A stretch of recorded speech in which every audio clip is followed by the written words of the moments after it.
আমরা হেলথের জন্য একটু বেশি বাজেট চাবো, হেলথের কাজগুলোকে ফোকাস করব। যখন আমি সড়ক পরিবহন বা ইনফ্রাস্ট্রাকচারের কোনো মন্ত্রণালয়ে থাকব, তখন আমি হয়তো বলবো আমার এখানে ইনভেস্টমেন্ট বাড়াতে হবে। হ্যাঁ, একইভাবে আমি যখন শিক্ষায় থাকবো তখন শিক্ষার বাজেটে বাড়ানোর জন্য আমরা কথা বলবো।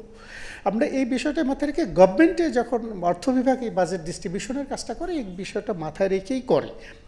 আমরা স্বাস্থ্যের যদি বাজেট এখন যে পদ্ধতিতে করা হয়, আপনারা অনেকেই জানেন যে আমরা এখন MTBF, medium term budgetary framework, এই পদ্ধতিতে বাজেট করি।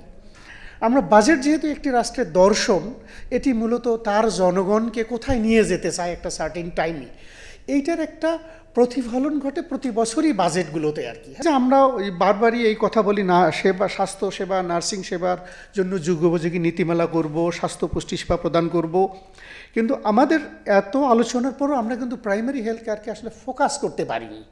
যে প্রাইমারিটাকে আমরা যেখানেই যাচ্ছি, এবং অনেকগুলো ডকুমেন্ট ম্যাডাম শেয়ার করছেন, আমাদের কাছে এরকম ডকুমেন্ট আছে যে $1 ইনভেস্ট করলে $10, $14, কোথাও কোথাও $18 খবরও আমরা পাচ্ছি আর কি। আমাদের স্টাডি রিপোর্টগুলোতে এরকম আসছে যে $18 রিটার্ন পাওয়া যায়।